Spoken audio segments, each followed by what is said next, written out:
Hey everybody, Dr. Jared Pello. I want to talk about optimal lab tests or ranges versus normalized ranges. And the reason I want to talk about this is at Bionic Health, often we will tell people what an optimal lab test will look like. And there's a real question like, how do you come up with these optimal numbers? So I think it's helpful to start by just understanding how labs report numbers to us today. Now, most labs, imagine you have a class and they take a test and you grade them on a curve.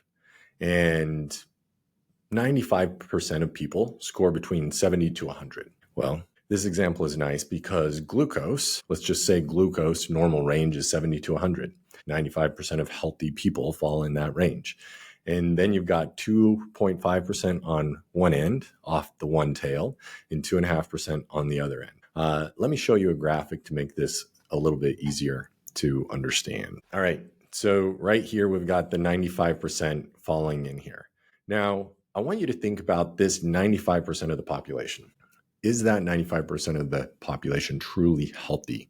And that's what I want us to ask that question to ourselves. Like, how do we figure out where optimal might fit within this 95% range? Because I think you're going to say, well, no, I don't believe 95% of the population is truly healthy. And that's why you see lab ranges change over time as we become more unhealthy in certain ways. So let me stop sharing my screen and I'll keep going. All right. So that's how labs are typically shown to us. Now, there's this movement towards this optimized labs.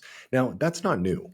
In fact, we use kind of optimized lab values or ideal lab values in disease detection today. So, for example, hemoglobin A1C of 6.5 is diabetes. And how did that come to be? Well, we know that at above 6.5, you start having changes in your retina, in your eye. And so that's how we decided that's when diabetes starts. Now, diabetes is really a range, right? And so maybe you have neuropathy, damage of your nerves and your fingers and your toes, even before you get to 6.5. But we drew a line in the sand and said 6.5. And so we need to make it below that. So that is kind of definition of something. We take that from science, from studies, and we learn all sorts of things. Another good one is LDL, right? We know that if you study LDL and its association with heart disease, with heart attacks, if you can get that LDL below certain ranges, you have less. And so again, this is how they defined ideal numbers.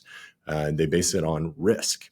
There are other ways that you can do this. You can look at small studies, and there are multiple small studies on almost every blood marker imaginable. And they usually pull this from things like the UK Biobank or NHANES data, which is the United States National Database for Biologic Data. And you figure out like people with this blood marker at this level lived the longest, or people at this blood marker look the healthiest. And then you have to define what does healthy look like.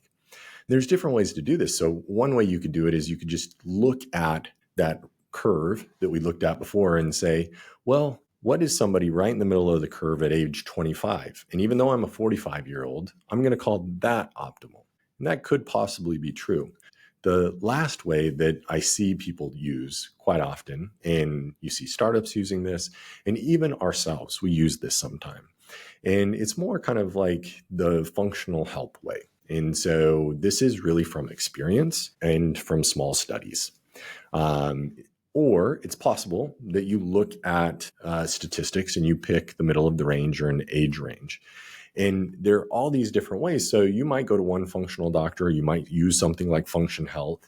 Inside Tracker also has collected tons of data. And so they have the ability to kind of stratify that data and pick out what looks ideal. All this to say, I don't think that any of these methods are perfect. And this is why having a doctor in the loop, a doctor that you trust who understands how these things are done, understands how the statistics are done, understands the papers where some of these lab values were taken from, understands it and understands you and your health and your goals is so important. Now, what's a little bit dangerous about ideal blood tests is what if you're making progress and you get your blood work back, but there's this ideal range and you're still not ideal. And it feels bad because you're like, I want to be ideal. Well, That's why it's good to have certain health targets and goals. And that's what we do at Bionic Health is we work with our members to say, for you, this might be the ideal range. And it's okay if you fall outside that, because for you, our goal is to move that range in this direction. So I hope that is helpful in understanding how to think about this whole idea of ideal range, because you'll see this for glucose and insulin, hemoglobin A1C, LDL, ApoB, different ratios, all sorts of different things. And is the ideal perfect for everybody? It's really not. You really need somebody who understands it, who can interpret it with you and for you, and guide you in making the changes that you need to reach your ideal self. And in the end, these are just numbers. They are numbers indicative of biomarkers. So they do indicate that your biomarker, this level of something in your blood, is at a certain point. But what matters how you feel, how you look, how you emotionally feel. Those things all go into it as well as how do these things affect your risk for heart attack, cancer, dementia, metabolic disease, all of those. So let me know in the comments below what you think of ideal lab ranges. Do you like them? Do you dislike them? Please subscribe, and we'll see you next time.